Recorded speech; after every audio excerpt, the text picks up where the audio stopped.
Good evening, everybody. I'm hoping I'm live. It's telling me that I might be, but I'm not sure. Got a little swirly wheel, so if I am, hello, everybody. Really nice to be back and doing these live events. Some of you will know I used to do these quite regularly, but I stopped a few months just because I got very busy, um, and I just haven't been able to prioritise them. But I've missed doing them, and yeah, I hope that you find them helpful too. So here I am. If you are watching live, if you could say hi in the chat box in the comments, and if you're watching on catch up, if you maybe put hashtag replay so I can see who's been around, who's been watching. So I can see I've got one viewer at the moment. I'm just having a look on my computer, see if I can see who that might be, because I can't see at the moment. So, oh, two viewers now. Two viewers, all right, nice to see you. So for those of you who are new to the group and who don't know me, I'm Claire Jones. Hi Cheryl, hi. And I run my business Your One Life, and I specialise in helping people who are perhaps really struggling to lose weight, have perhaps tried lots of different diets before and just sort of don't feel like you're getting anywhere, and just get so far, and then obviously the weight goes on. Hi Carol, hi Minnows. And so and having been on that journey myself for a very long time, I mean, talking about sort of from the mid 1980s up until about 2010 or so, I was on the yo-yo diet roller coaster. And I have for the last 10 years, I got off that roller coaster and learned how to manage my weight. And now I help others to do that because, for a long time I just assumed that, I was either going to be losing weight or putting it on, or losing it, putting it on. I didn't know how to maintain.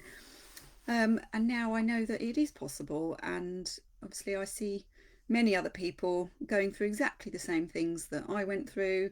Hi, Jenny.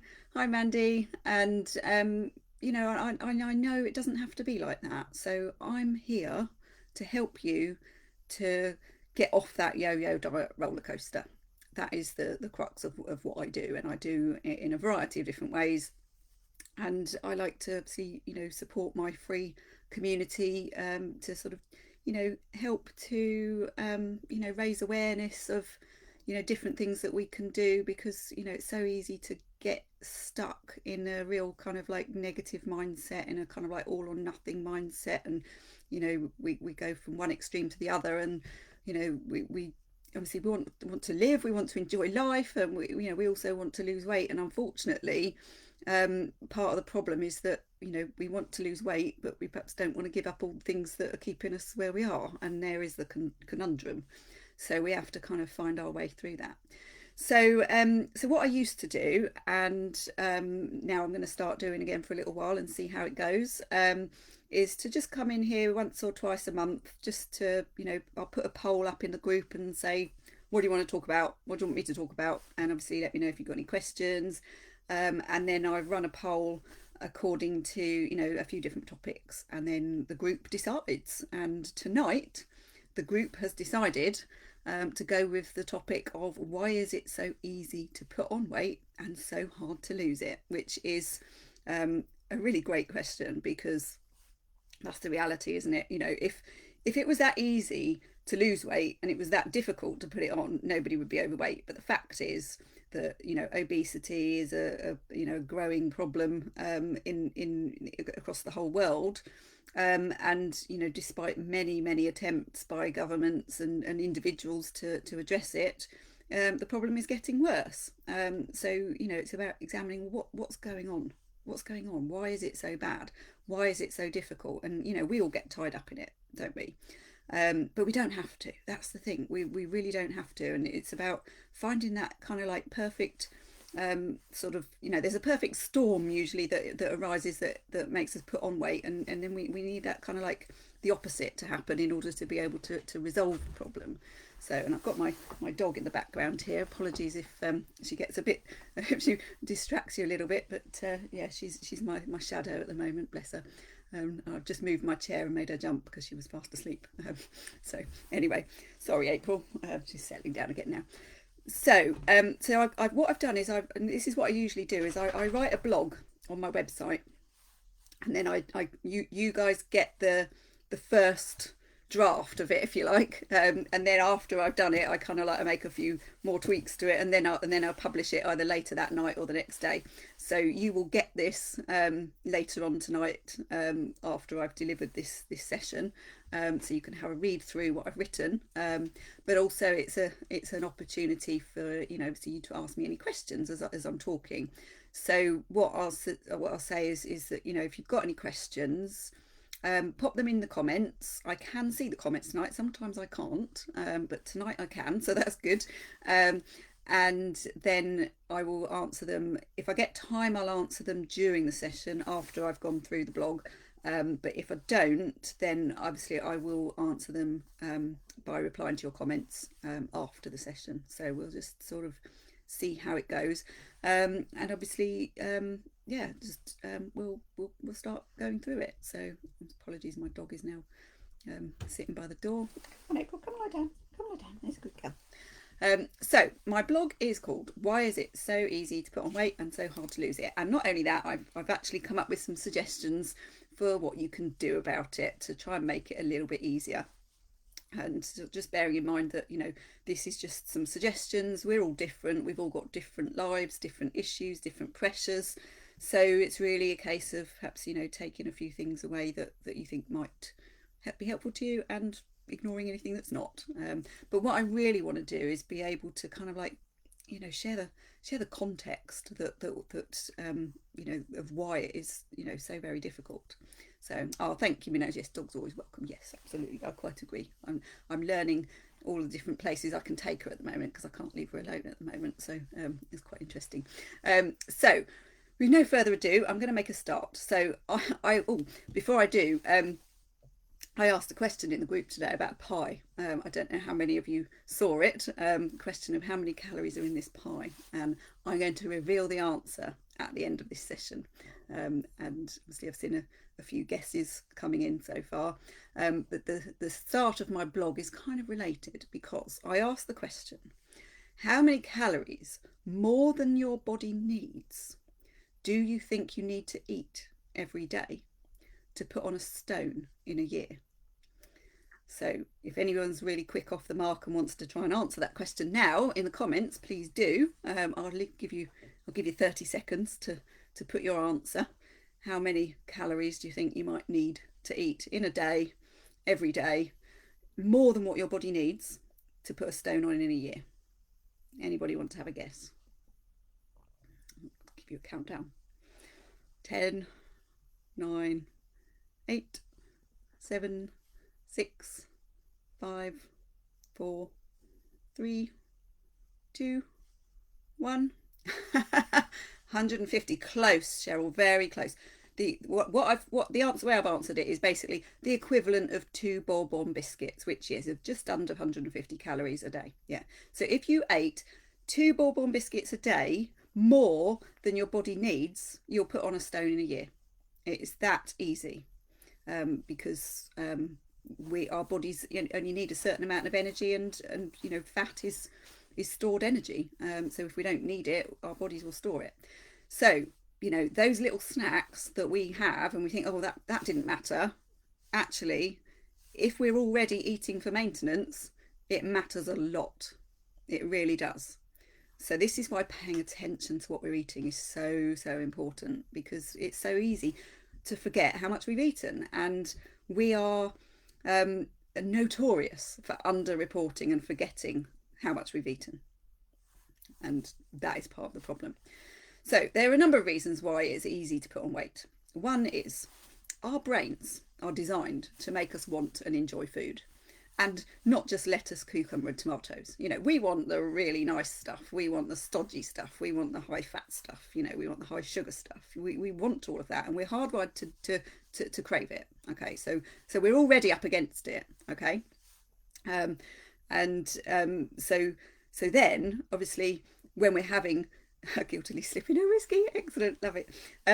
So our bodies are designed to lay down fat, and we have an absolutely unlimited energy storage capacity.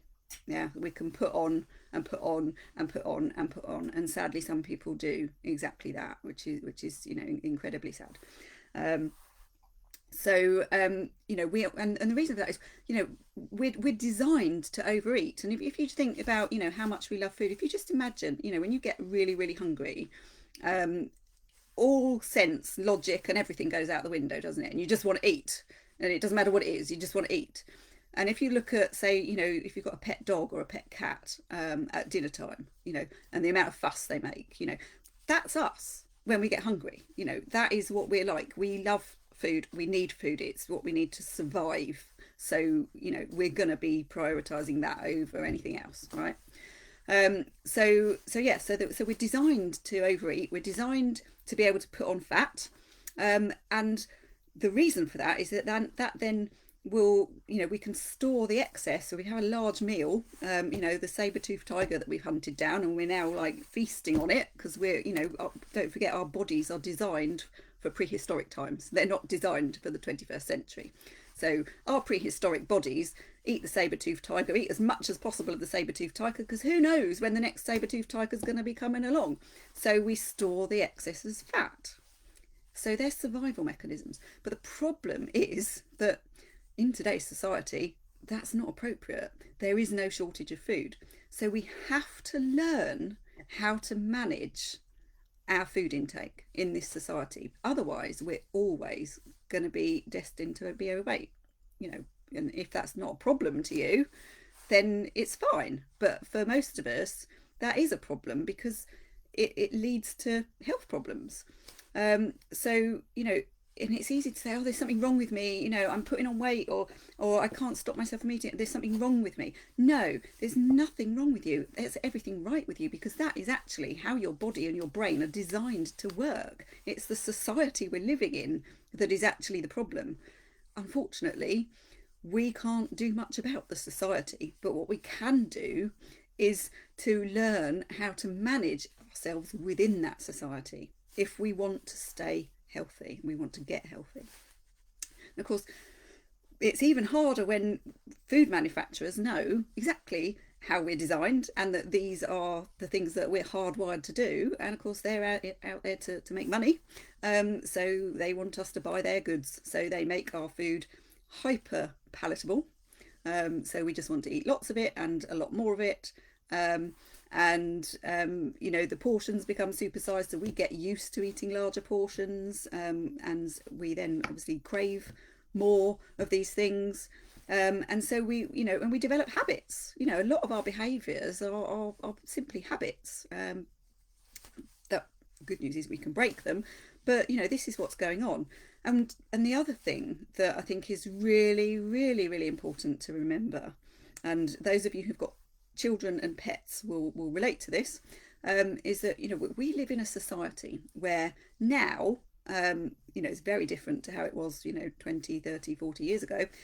We can get whatever we want whenever we want it, including food and drink, and those things are available everywhere, 24 hours a day, 7 days a week, 365 days of the year.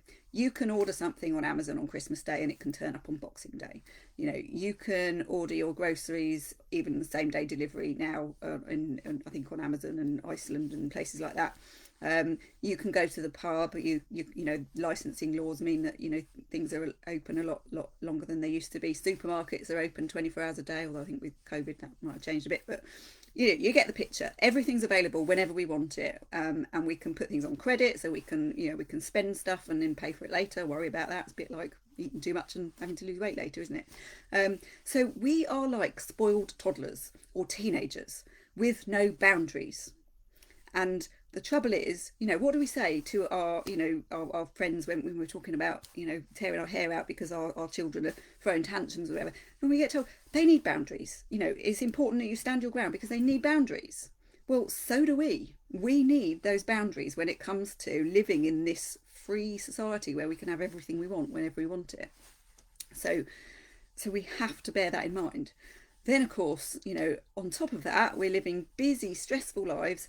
and we don't pay much attention to how much energy is in what we're eating compared to how much we actually need. You know, we don't need those 2 bob-on biscuits, do we? We have them because they're nice and we're bored, or we you know, we might have the whole packet, you know, never mind the 2 bob biscuits. So we may not pay particularly much attention to actually what was in those bourbon biscuits, certainly in terms of from an energy point of view, and we probably don't think about the nutrition either. So so this, you can see how this is why it's so blooming hard. And then of course we're less active than we're designed to be, and not only does that affect how much energy we burn, it also affects how well we make use of the energy that we are using, and we are more likely to lay down fat if we're not moving than if we are moving.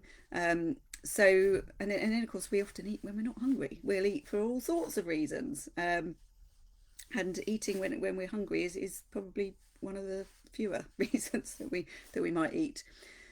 So with all that in mind, if we only need to eat the equivalent of 2 bourbon biscuits per day more than our bodies need to put on a stone in a year, and yet we may be eating much more of a surplus than this every day, it's so easy to see how quickly the weight can go on. You know, I know how much weight I used to put on over Christmas. It was shocking, absolutely shocking.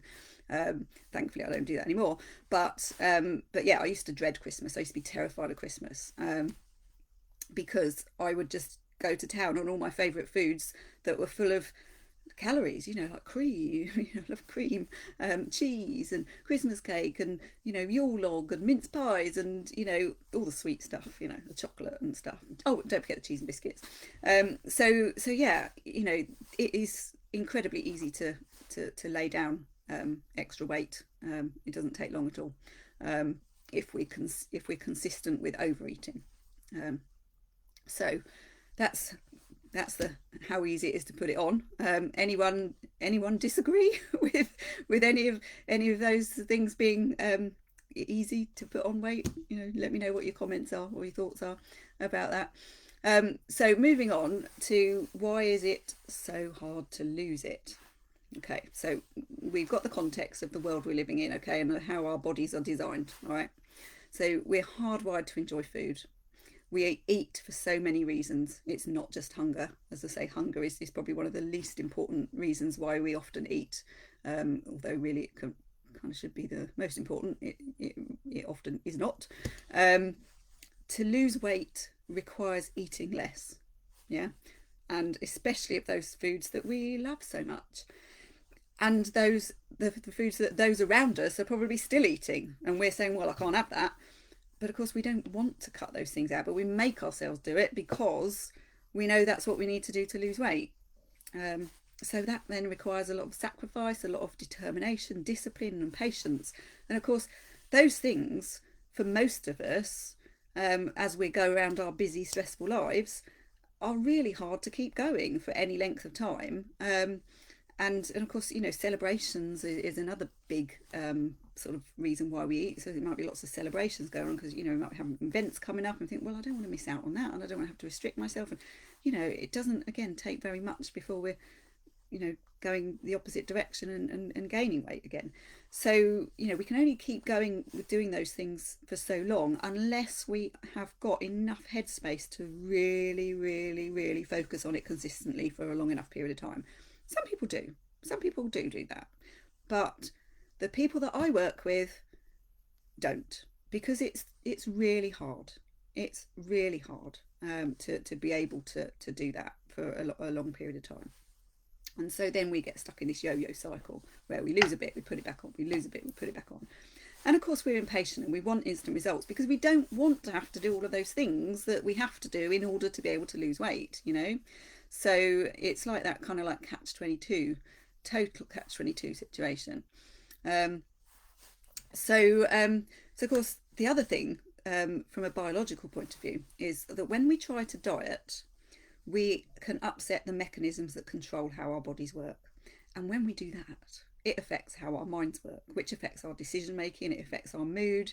And so, of course, you know, if we're being fully compliant with a diet and exercise program 100% of the time, of course we're going to get the results. But the problem is doing that is incredibly difficult. because we're going against our biology. As I said earlier, we are designed to overeat. We are designed to like food. So if we're trying not to eat, especially the foods we really like, it's really hard. So, and yeah, absolutely, Minnie, when family expecting you to eat their very rich meals, of course. Yeah, absolutely. The Italian restaurant in the street has pizza air blowing out the door. Absolutely. Yeah, see, all these things, it's the society that we're living in. This is what we're up against. This is why it's so hard. It doesn't mean there's anything wrong with you. It's not easy. It really isn't. We hear about the success stories, but actually, they are the minority. The majority are people like you who are struggling. And the statistics for weight regain, if you go on a diet and you lose your weight and you get to goal, or even if you don't get to goal, depending on which studies you read, 50% will put their weight back on within 2 years, and between 80 and 95% will put their weight back on within 5 years. And that's staggering. So yes, you hear about the success stories of people losing weight, but what you don't hear about so much is the people who've kept it off, because it is so hard. It is so hard in this world that we live in, which is why we need to learn to manage ourselves within it. Otherwise, we won't be successful. And we have a choice. We can choose to put the effort in and manage it, or we choose to not do that. But we can't have both. That's the reality. We can't have both. So we have to choose. Anyway, back to my blog. So I got sidetracked slightly there. I might add that bit in later. So if we don't, so we're going against our biology, basically, and it's incredibly rare for people to stick to the program 100% of the time, because it's not very enjoyable to restrict ourselves all the time, and we are hardwired to like food, as I've said earlier.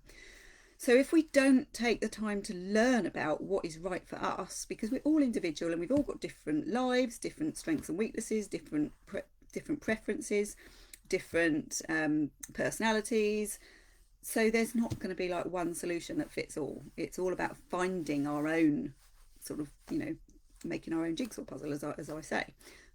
So a study, it takes 18 months to 2 years to establish a different habit. It depends, actually, Carol. I think, yes, it depends on what the habit is. It also depends on things like our values, how much we want to change something. Because if we really want to change something, and everything else around it is in place, we can change our habits quite quickly. Whereas if it's something that we're really struggling to stop doing or change, then it can certainly take a lot longer and will require a lot of effort. So it really, I think it depends on what the habit is and how much you want it, and so many other sort of factors. But yes, it's not necessarily quick and easy to do, definitely. So it's not enjoyable to restrict ourselves for very long, and when there are other pressures, it's very easy to give in. So if we don't take time to learn what's right for us, we end up in this, as I say, this yo-yo boom or bust cycle, where we yo-yo dieting, or we're binge eating, and and things last a little while, and then we just go back to what we did before because it was easier, and that's our path of least resistance. And then we think we're a failure, and all of our self-belief and confidence goes out the window, and we just, that our self-worth just goes through the floor, and then takes a little while to build up the courage to try again. Guess what? Same thing happens. But as I said earlier, it doesn't have to. There is a different way. So bottom line is that we are going against our biology when we're trying to lose weight, and so we are in conflict because we're required to change our behaviour in order to lose weight, and we don't want to, because that behaviour is based on our biology, our ingrained habits, and because we often eat for many reasons other than hunger. And I think what really sums it up, and it's really important to remember, is our bodies and brains fight back when we're trying to lose weight, because we are not designed to lose weight voluntarily. You think about it, going back to that saber-toothed tiger. We've eaten the saber-toothed tiger, and so apologies for any vegetarians watching, but you know what I'm saying. We've eaten the saber-toothed tiger. We've laid down our stores of body fat to keep us going, because we don't know when the next saber-toothed tiger coming along. So let's say the next saber-toothed tiger doesn't come along for another week. That fat that we've just stored has got to keep us going for the next week. We're not losing it voluntarily. We're losing it because we've got no other choice. So when it comes to losing weight, we're deliberately restricting what we eat, and again, that's not natural.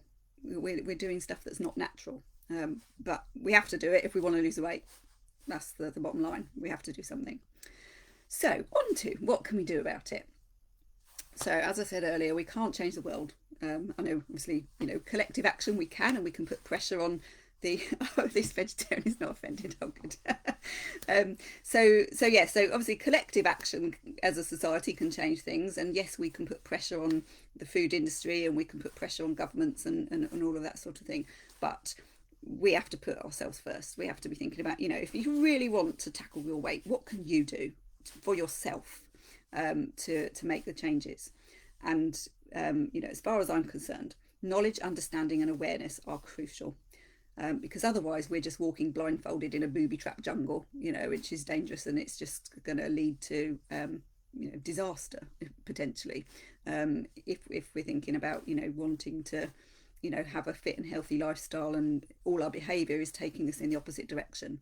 But this is where I come in. This is what I do. This is my bread and butter. Sorry, literally. Probably not the best example, but you know what I mean.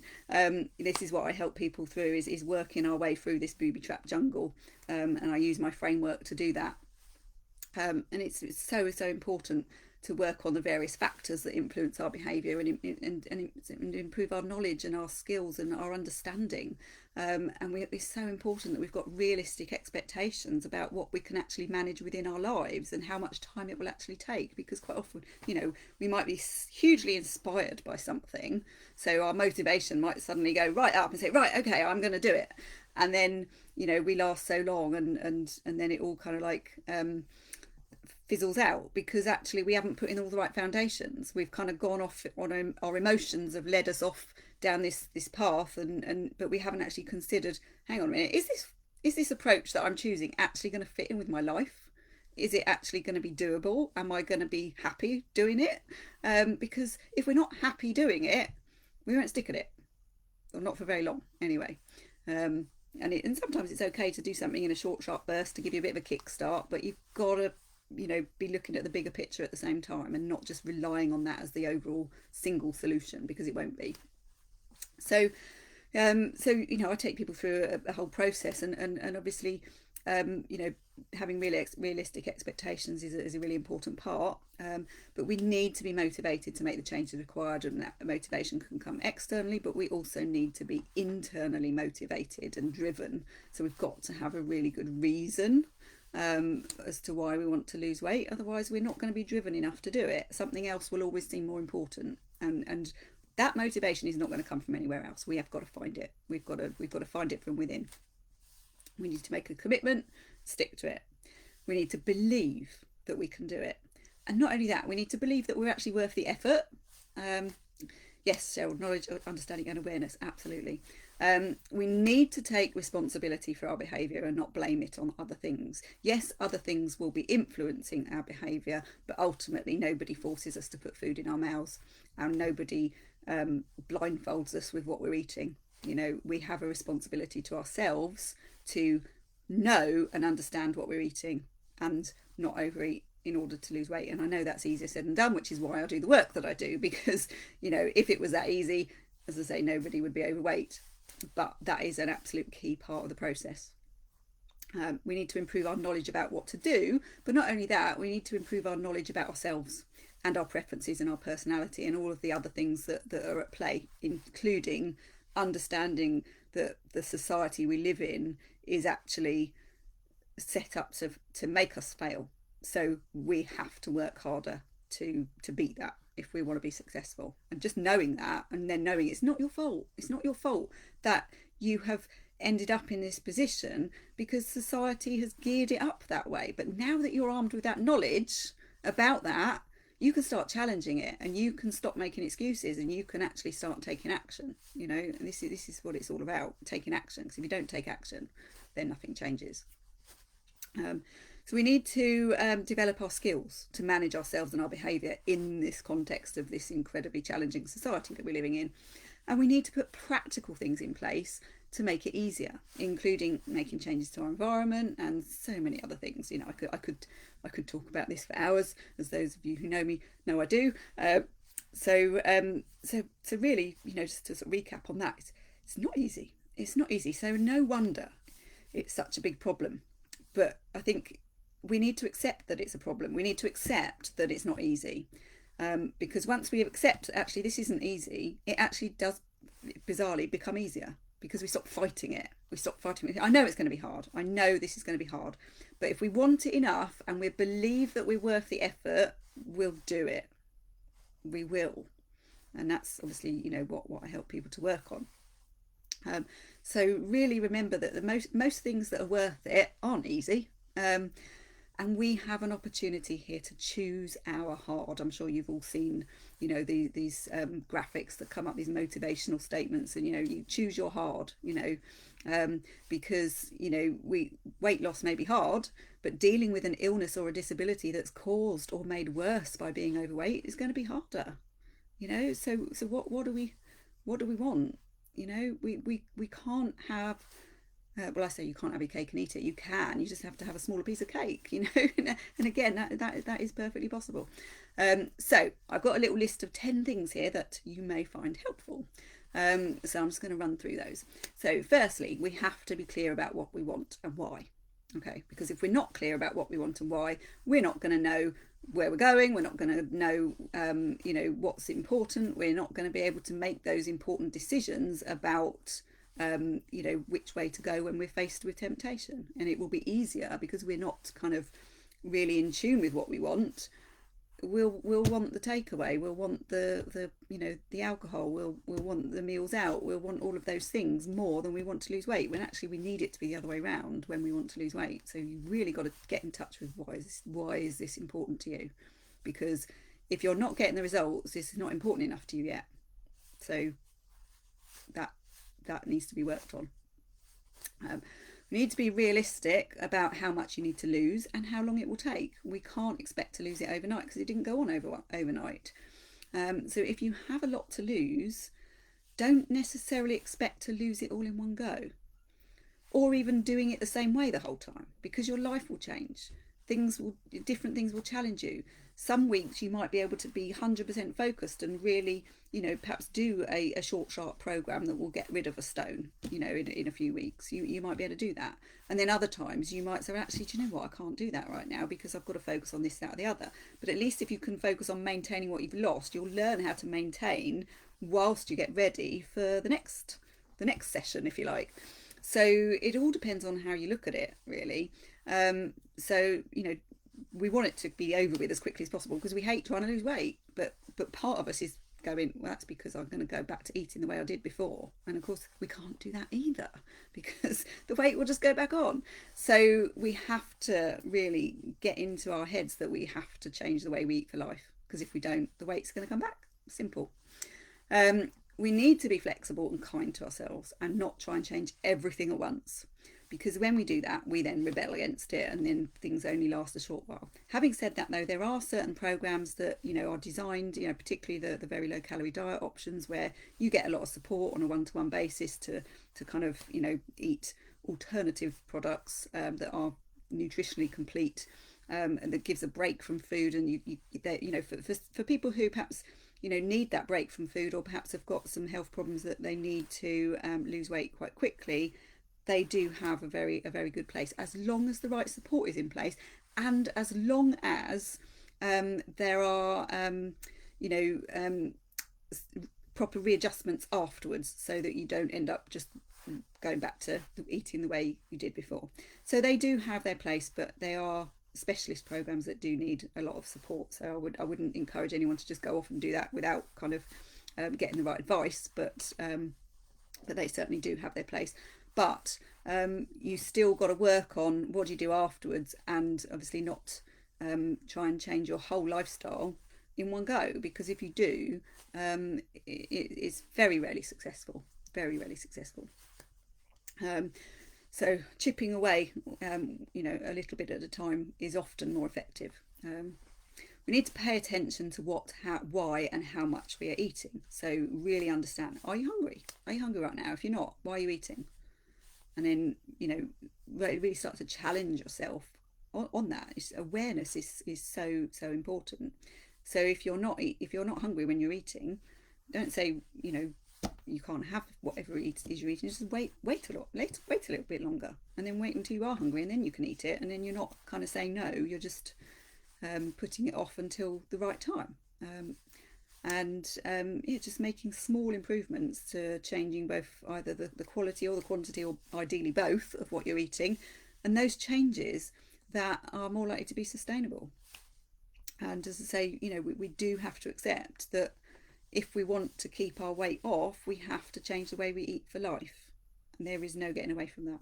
Absolutely no getting away from it.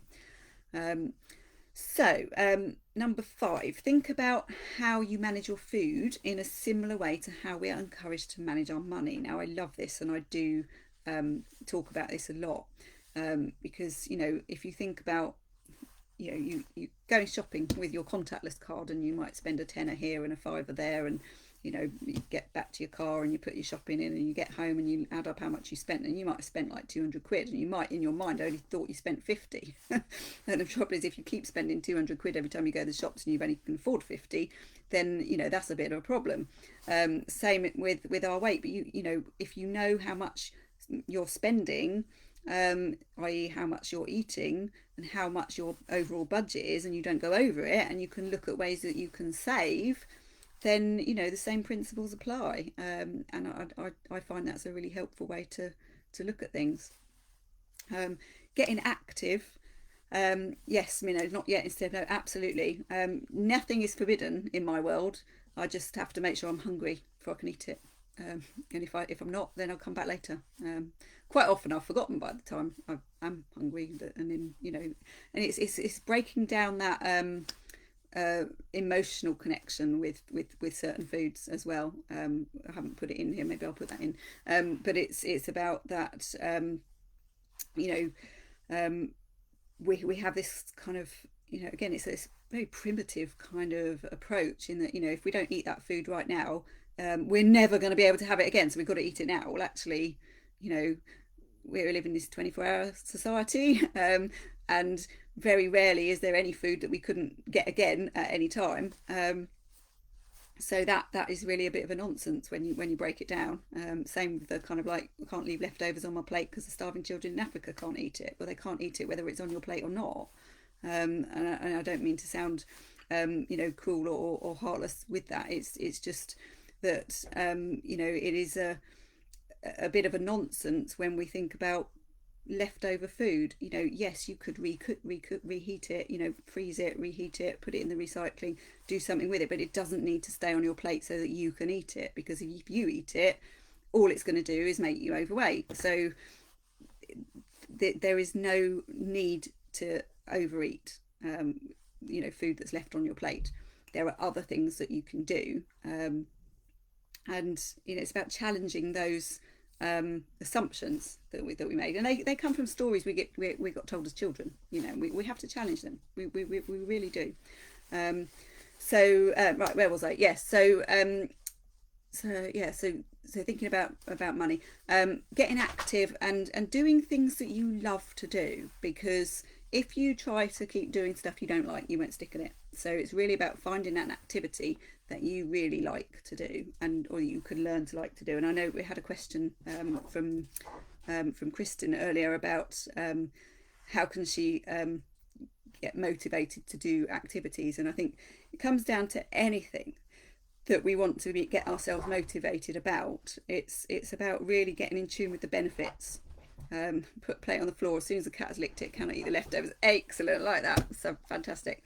Yeah, so anything that we want to get ourselves motivated about, it's about tuning into the benefits. Sorry, my dog is making her bed in the background. So tuning into the benefits of that activity and getting really excited about what those benefits will lead to. Sorry, April, settle down. Come on, settle down. Bless her. So that applies to anything that we want to kind of stick at, and obviously we've got stuff I think I've done before on getting motivated, so I'll share those links. So, and then rewards, obviously, a lot of reasons why we eat is we might go we might go to the gym and then reward ourselves with you know a latte and a muffin afterwards, for example, which obviously, when what we have to bear in mind when it comes to activity is that our fitness trackers do not know how much we're burning, and they often give us the gross figure rather than the net figure, which is basically including the calories we would have burned anyway, when even if we'd been sitting down. So they're really inaccurate. They can't be very accurate, and what they might be accurate ish as far as the activity is concerned, but what they won't be able to do is give you an overall figure of how many calories you actually burned in the whole day, because our bodies, what we have to remember, going back to the biology, is that our bodies try to be as efficient as possible. They want to preserve energy. They don't want us to be burning energy. So the more we repeat an activity, the better our bodies will get at doing it, and they will preserve calorie burns in other ways, so that the net calorie burn for the whole day may not be much more than what it was if you hadn't done that exercise, which is a really hard lesson to learn, unfortunately.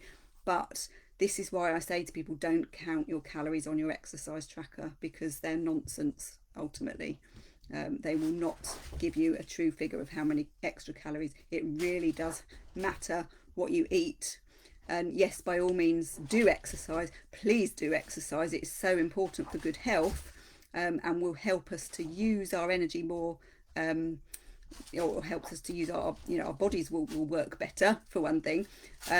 But in inactivity, all of them, the causes of, or I think something like all of the, when you add up all of the sort of diseases that are related to inactivity, it actually turns out to be the biggest killer. So exercise is vital, but just don't count your calories while you're doing it, because it's actually not going to help you. It often takes our attention away from our food. So we need to be looking at our food and exercising, but not necessarily setting big targets around our exercise. As long as we're keeping moving, and ideally we're including resistance training, because resistance training will help to safeguard our metabolism as we lose weight. But don't count the calories when you're exercising, because it won't help you in the way that you think it should. So don't reward yourself with food. Find other ways to reward yourself. And if we take something good that feels good away, this is so important. If we take something that feels good away, so we take the joy away from our lives, we've got to replace it with something equally joyful, okay? Because otherwise we will rebel. So you need to make it your mission to find something you can get stuck into that is really healthy for your body or mind. So a good example is, some people take up knitting, for example. Keeps their hands busy, keeps their mind occupied, and things like, could you please elaborate on the effect of resistance training on metabolism? Yes, I'll do that at the end. If I don't get time, then I'll share with you. I've got a blog that I did on that as well, so I'll come back to that, minnows. So jigsaw puzzles, or you could take up running like I did. That was obviously one of the things that I've done, and strength training as well. But it's really doing something that's not compatible with overeating, ideally. And if we make the journey as enjoyable as possible, it doesn't really matter so much about how long it takes. And in fact, I say to people that I work with, the time scale is really the least important part of the process. The most important part of the process is enjoying what you're doing, because then you're more likely to stick to it. And whilst there are certain exceptions, the longer it takes, the more likely you are to be successful in the long run. The longer you're more likely to keep the weight off as well. So because you give your brain the chance to catch up with the changes, and you're changing your lifestyle gradually. You're not kind of, picking one way of life up and plonking it down and then having to adapt. You're actually adapting as you go, and you learn to enjoy different things. So it's so important. So really sort of focusing on the day that you're in, rather than looking up and thinking, oh crikey, this is going to take me forever. If you just focus on the day you're in and making that day the best it can be, and noticing the benefits of how you're feeling as you each day will add up to a significant number in the long run. and really getting in tune with all of the benefits that you're noticing can really help to sort of keep that motivation going. It's important that we eat enough, because if we don't, then we are, as I said earlier, going against our biology, and then our brains work differently, and we think differently, and we feel differently, and then we just throw in the towel, and then it all starts off again, and we actually store up problems for later on down the line. So eating enough, and let's face it, we might go on a diet and say, well, I'm only eating 1,200 calories a day and now I'm not losing weight. We forget about the days where we were off the diet and we ended up eating maybe 2, 3, 4,000 calories. And so, of course, over that period of time, of course, we're not going to lose weight, because actually we're only thinking, when we're saying we're not eating very much, we're only counting the time when we were actually counting our calories or watching what we were eating. We don't actually count the days when we weren't following a diet generally. So it's so important to really know how much we're eating, and if we know, so let's say, at the moment we might be maintaining our weight. So if we're maintaining our weight, we know how much we need to eat to maintain our weight. So if we start to pay attention to that, then to lose weight, all we've got to do is eat a little bit less than that. We don't need to make it complicated.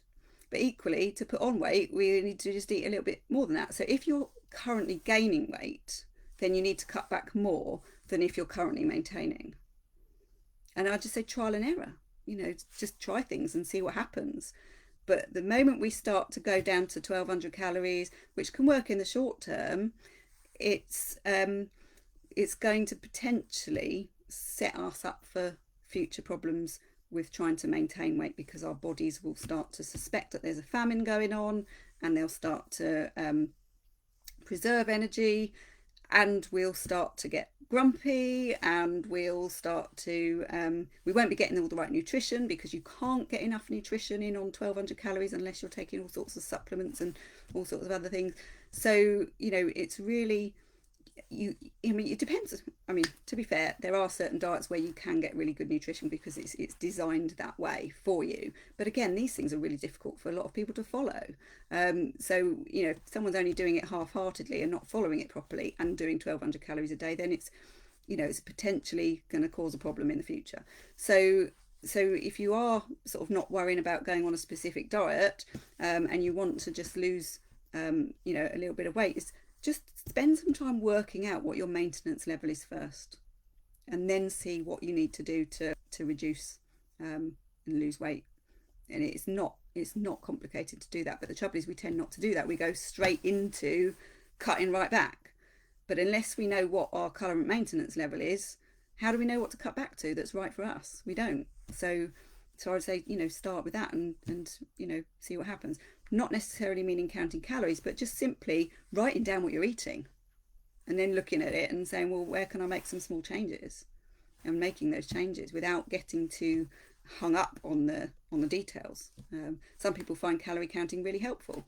I certainly do, because there's no room for anything to hide as long as we're being accurate about our weighing and measuring our portions and things like that, because otherwise it's no good if we're just putting in the wrong quantities. It's not going to give us accurate information. So each to their own, and there is a way for everybody. It's just finding what that way is for you. And then finally, basically implementation is key, and getting help. Getting help is okay.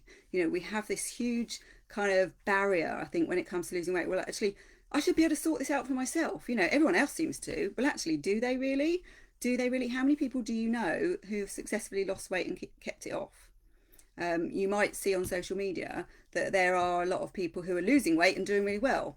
But where are they in 5 years' time? All right? It's not easy.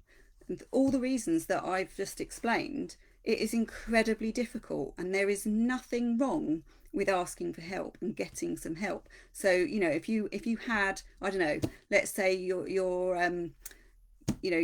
pipe sprang a leak, you'd call a plumber, wouldn't you? If you had a legal problem, you'd go to a solicitor.